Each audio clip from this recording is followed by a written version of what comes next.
اللہ نے کتنا بڑا اصول دیا ہے ترجیح کا. 5 چیزوں سے پہلے 5 چیزوں کو غنیمت جان لیں.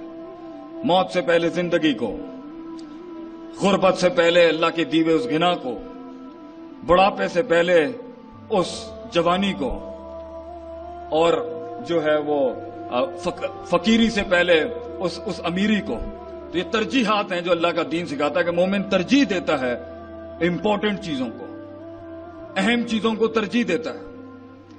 اگر ترجیحات کا ہی فن نہیں آتا ہوگا اس کی بصیرت کو، تو کس کے ساتھ وقت لگانا ہے کس کے ساتھ نہیں، کس کے ساتھ وقت نہیں لگانا ہے کس کے ساتھ لگانا ہے، یہی ترجیحات کی وجہ سے آپ کی روش پانی رستہ بنانے سے روکے گا.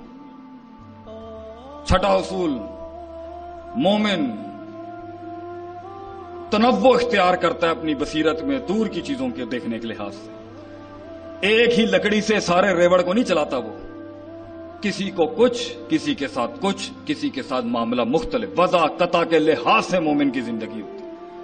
ایک ہی مزاج کو سب پر تھوپنا یہ مومن کا طرز زندگی نہیں ہوتا. کہیں تو وَإِذَا خَاطَبَهُمُ الْجَاهِلُونَ قَالُوا سَلَامًا چل جائے گا، کیونکہ اتنا بے ڈھنگا دشمن ہے، اتنا بے ڈھنگی مخالفت ہے، اتنا بے اصول دشمن کھڑا ہے کہ اگر مومن اس کے ساتھ انگیج ہو گیا تو سارے مثبت پہلو تباہ ہو جائیں گے وہاں پر، اور پوری روش اور پورا انقلاب جو ہے وہ وہاں پہ سبوٹاج ہو جائے گا. تو اللہ کہتا ہے ایسوں کے منہ نہیں لگتے. بعض کو ادفع باللتی ہی احسن کے تحت اتنا کلیجہ جگر خیر کا دکھایا جاتا ہے کہ اس کا شر ضم ہو جائے، اور کسی جگہ پہ جزاء السیئۃ بمثلھا، جتنا شر اگلے لے کے آئے ہوتے ہیں تو ادنا ترین شر استعمال کیا جاتا ہے اس کو نیوٹرلائز کرنے کے لیے، تاکہ پانی اپنا رستہ بناتا رہے، علم اپنی جگہ ڈھونڈتا رہے، فتویٰ اپنے معیار کے اوپر بغیر فساد کیے ہوئے چلا جائے. تنوع، وسعت ہوتی ہے مومن کی بصیرت کے اندر. لوگوں کو کھاتے میں رکھتا ہے وہ، ان کے کلچر، ان کے کسٹمز، ان کے عرف کو کھاتے میں رکھتا ہے وہ، ان کی زبان، ان کے مزاج، ان کے مزاح، ان کی طنز، ان کی تنقید، ان کی روش کو ان کے علاقائی حیثیتوں سے کھاتے میں رکھتا ہے وہ. جتھے اس لیے آدھا علم ہی یہ جاننا ہے کہ کیا نہیں بولنا، اور آدھا علم ہے یہ جاننا کہ کیا نہیں آتا مجھے، اور دونوں علم جمع ہو جائیں تو پھر ہمارے ایک استاد نے کہا تھا کہ جسے علم مل جائے اسے چپ لگ جاتی ہے آگے سے، کیونکہ جہالت انسان کو سکھاتی ہے کہ میں نے تو بل ہی نہیں آندا زندگی جین کا، انہیں تو میں جاننا ہی کچھ نہیں. مومن ایک غلطی کے اوپر دوسری غلطی کرنے والا نہیں ہوتا، ایک غلطی کے اوپر دوسری بڑی غلطی نہیں کرنے والا ہوتا.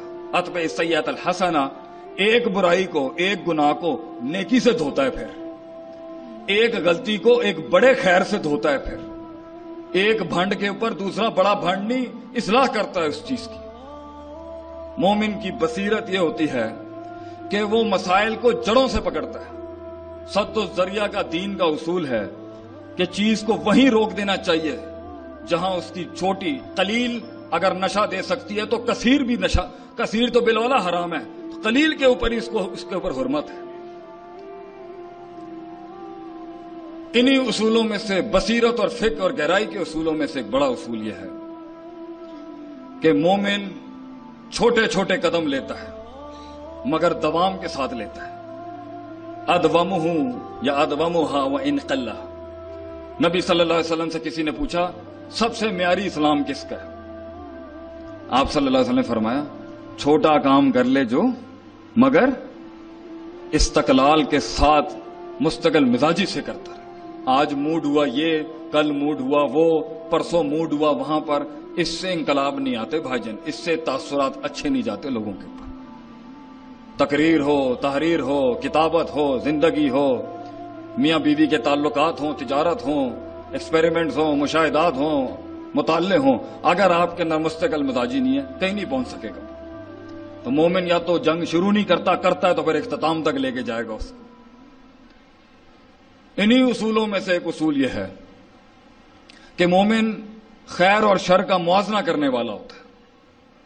حالات میں خیر اور شر کا موازنہ 24 گھنٹے چل رہا ہوتا ہے اس کے دماغ کے اندر، کیونکہ اسی کے ساتھ زندگی وسعت اختیار کرتی ہے، اسی کے ساتھ تعلقات بنتے ہیں، اسی کے ساتھ دشمن دوست بنتے ہیں، اسی کے ساتھ لوگ قبول کرتے ہیں کہ یہ چھوٹا سا شر دے کے پورا خیر اڑا کے نہیں پھینک دیں گے.